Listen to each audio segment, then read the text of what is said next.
Electric Cafe.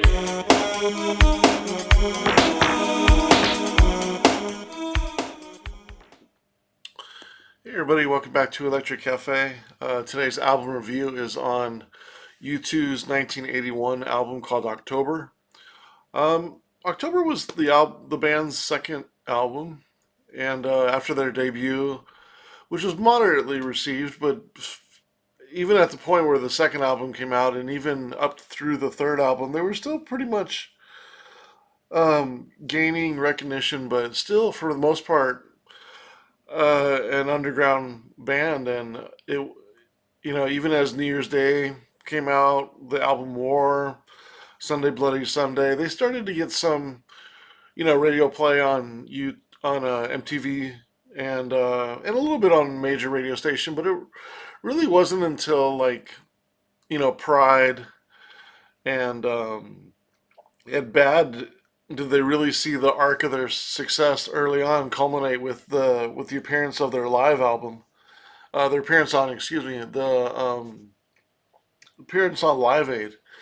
And certainly Unforgettable Fire and them changing to Daniel Lenoir and Brian Eno producing their album for Unforgettable Fire, and then along with Joshua Tree really helped um, kind of bolster and put them on a major scene to their sound was very well respected, and as far as like critics and things like that, and they really kind of had a really strong trajectory all the way um, through Unforgettable Fire, and then Joshua Tree just blew up on another level. But for the most part, they were still didn't really have success until Joshua Tree on the album on like top 40 and being recognized as once Joshua Tree came out was they were probably the biggest band in rock music, along with like In Excess in 1987, for example. As far as like alternative rock, I mean, you had your probably Def Leppard and Guns N' Roses in '87 and '88, and bands that were sort of verging on hard rock. But as far as like alternative rock, there was probably nobody bigger than U2 and In Excess in 1987. But here, way back in these days, you can tell how young they were. Very, very green and still figuring out their sound. And Steve Lillywhite, excellent producer, produced their first three albums. And then again, they changed to Daniel Lenoir and Brian Eno for Unforgettable Fire. And that really kind of helped cement their sound that they would um, get mostly well known for. And it really added the much needed atmospherics that a lot of their early albums were missing. And here is still a very raw sound when it comes to U2. As far as me and being a fan of U2, it was pretty much this album all the way through Octoon Babies, Europa, and I enjoyed listening to pop, but the last all the way from like 2000, the last 25 years, I think I might have one of the albums, but I just I just it's really disappointing in their music just in general, and I don't find it challenging or really enjoyable really at all. Although I still might like a song or two on every album if I heard it, I'm sure. But they really went off the deep end, in my opinion, after the 2001 album. I mean, "Beautiful Day" was a fine song. I really like the song "New York" on that album, but those are the only two songs I liked on that album. And then I never got an album of theirs again. I saw them on that tour. I also saw them on Zooropa TV. I mean, Zoo TV tour in '92 when I was like 16.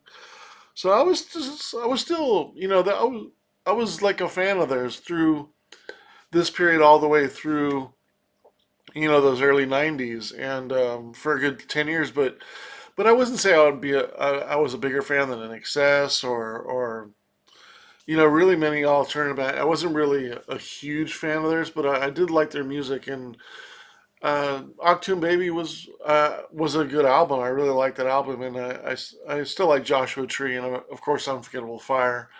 But War in October have their moments as well, I suppose. And this is probably the first time I've heard this album in maybe like 25 years.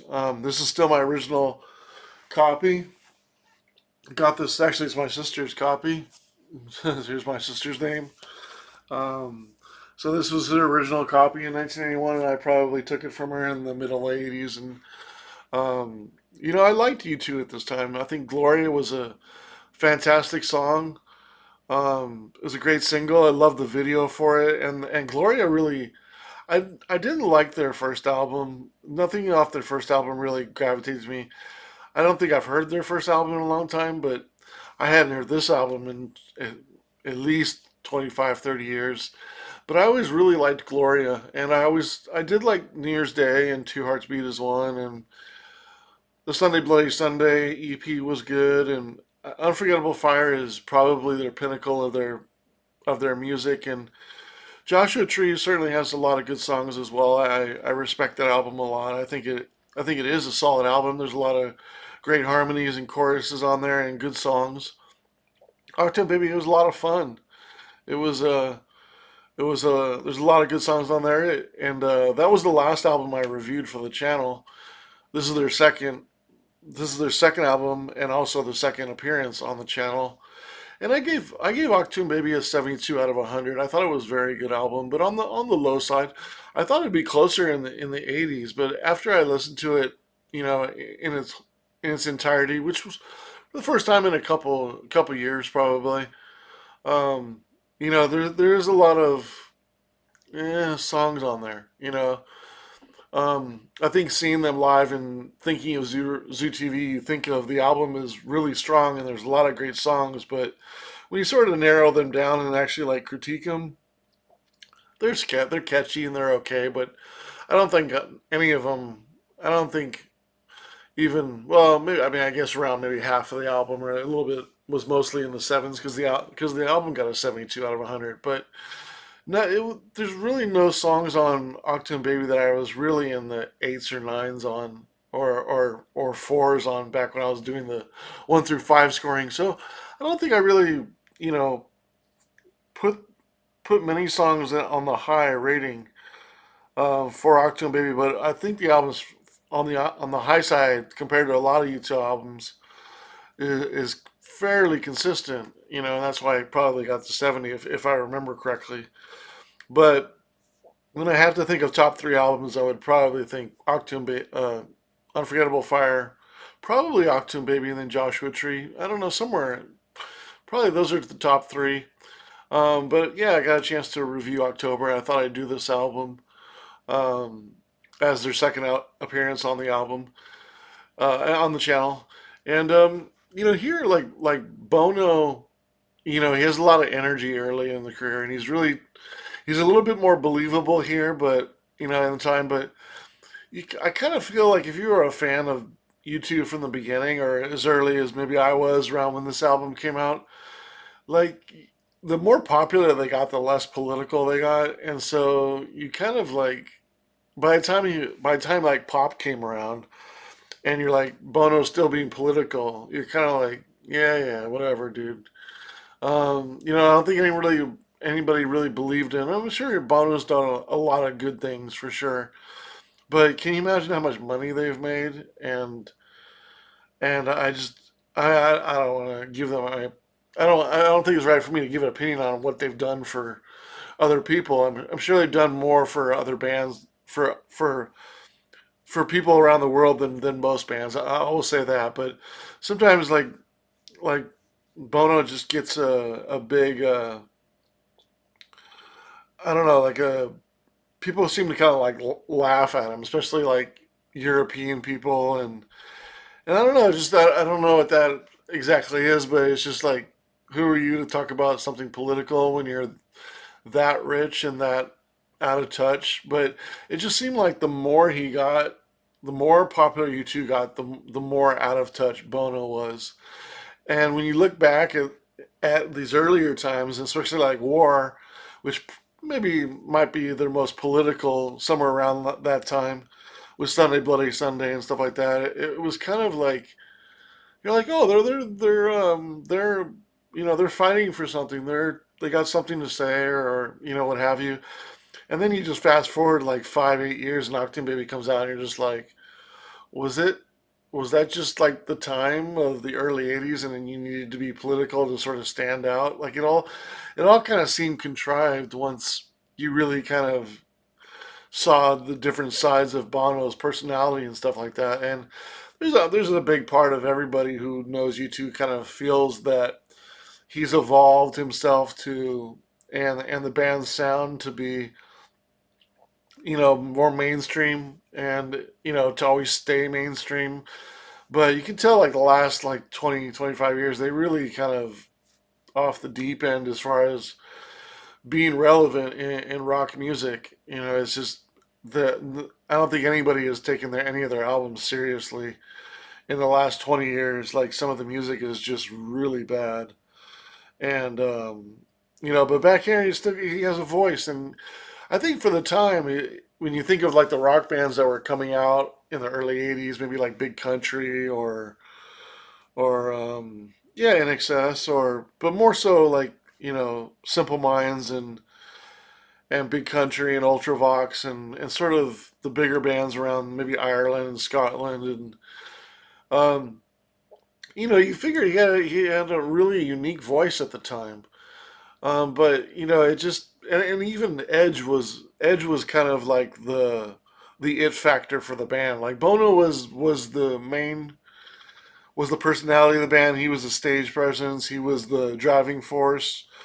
Edge was kind of like the sound. So they had a good balance of like, okay, well, Edge has got some cool guitar riffs. Bono's, he does his thing on stage. He's a powerful singer for the most part.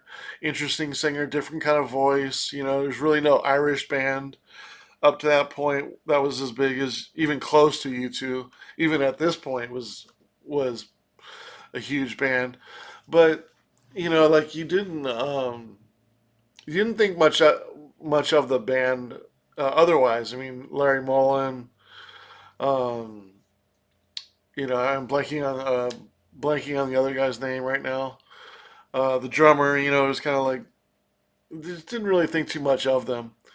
Um, but back in like 1979 to like 84, like Edge's guitar work, it had like a focal point, or it was kind of the focus of the band musically. Like you kind of like you like New Year's Day and certainly Gloria. Like there was something different about Edge's guitar work that really helped identify U2 and his part in the band. And um, but then as the years went on, it he was still there, but it just kind of like I don't know, like the rawness and the originality just kind of like left. I don't know. You two just don't seem in touch with what's going on and or what could go on or to be any kind of relativeness to the alternative rock scene or do anything different in probably since they tried to do something different on pop. Um, the drumming's pretty average on here. The bass playing's fairly average. Um, Steve Lillywhite did a good job in molding the band through the first three albums, and every one of the albums took a step. Probably War took the biggest step from October, but October did take a little bit of a step from their first album, Boy. There was 11 tracks on this album. I'll run through my scoring of the tracks really quickly because I don't have really too much to say. You know, as far as like the individual songs. Gloria is the standout on the album. It's by far my favorite song on the album, by far. I think it's a classic song. I think it's an underrated song. I think it's the best U2 song of the first two albums. Maybe even better than New Year's Day in some respect. Maybe better than New Bloody Sunday. Obviously has a strong video and a better message, and was a different high. I think a different arc or maybe a different song style of U2, and it was sort of more towards their style. But as far as like a standalone song, um, like Gloria, I felt was like probably their best song of their first three albums. I give it 8.25 stars. I think it's a classic song for early alternative rock of the 80s. I mean, there was really nothing like it in 1981. Like, is it the best Edge solo, best riff of U2's career? Maybe not the best guitar, you know, part or recognizable. Obviously, there's like Bad and uh, Pride, and so there's ones that are more catchy to the pop, to the regular U2 fan, and certainly probably the hardcore U2 fan probably like. There's more recognizable stuff, obviously, in their career, but as far as the early stuff, is it probably the coolest guitar riff and guitar solo that they did? Right up there with New Year's Day for me at the beginning, their first three albums. I really like the fade in at the beginning of the song, which is really unique. Um, the piano, the great chorus, the great fade out, the great video. I love the video where they're playing on that barge. I thought that was really cool at the time when that came out. Man, I was really young when this album came out, like 5 or 6. But I've always thought that Gloria was a classic song, and I think in some ways it's aged really well. Um, over the last like 10 to 15 years, I think it's kind of gotten over the hump of. I think there was the time of there when, especially like going through the early '90s, that something like Gloria would sound dated compared to what U2 was doing. But I think in some respect, if you look at the first three or maybe even four albums, um, Gloria is it has seemed to uh, kind of hit a different level as far as like having like a vintage sound. I think probably my favorite song from the first four albums is probably Unforgettable Fire. There's a lot of little good songs, little quick songs like MLK, and a lot of songs I like on Unforgettable Fire. But I really like Gloria. It's always been a favorite of mine, and I think it's still a really good song and somewhat underrated in U2's catalog. But yeah, 8.25 stars is a really strong track, strong score for a rock and roll, strictly rock and roll or alternative song. Um, then you go into a pretty consistent, pretty good album for the most part. I Fall Down, I give 5.75 stars. I Threw a Brick Through the Window is probably my third or fourth favorite song on the album, 6.5. Rejoice, 5 stars. Fire, 5.75 stars. Tomorrow, 5.5 stars. October is my second favorite song on the album, and it's always been a soft spot for me. I've always really liked it. It's kind of like it's so simple, it's so short, and it's so perfect. It's one of their best ballads. I like the way Bono sings it. The piano's great. It is kind of actually, along with probably Unforgettable Fire, have some of the best kind of impactful moments that you actually really felt like Bono was a good singer, and they actually kind of were trying to go for a melodic song, and you just think of like the last 25 years of U2, and just then you hear a song like October, and it's just they were so simple, and it's so much better than what they were doing, what they've done the last 20 years. There's more emotion in this one song than the last, who knows, 6 or 7 albums. October, great song. 7.75 stars. I think if it was a little bit longer, maybe I'd put it in the eighths or something like that. But it's so simple and so perfect. Such a great song. Then track number 8, With a Shout, 6.25. Actually, the album ends on a little bit more stronger note than the middle of the album or most of the beginning too. But with a shout, 6.25 stars. Stranger in a Strange Land, 6.25 stars. Scarlet, 6.25 stars. Really like the melody on Scarlet. And then Is This All, 6.5 stars. So the album ended with four good songs in a row. But when I take over the overall thoughts of the album and the score, 69.75 stars divided by 11. is a 6.34. So you know, 63 out of 100 for the album. I think it's a good album. It's on the low side of a good album, but I think it's better than pretty good. But very good is still far away for a whole album. And again, I don't think any of U2 albums really fit into very good, except for Unforgettable Fire, Octoon Baby, and probably and definitely Joshua Tree. Those three albums I think are in the very good. I don't think Zeropa makes it to very good. And I don't think well, War might be close. So I'll be interested to do War. I'm forgetting a little bit on a few songs on War. It's been a while since I heard that album. It's funny I have that album on cassette.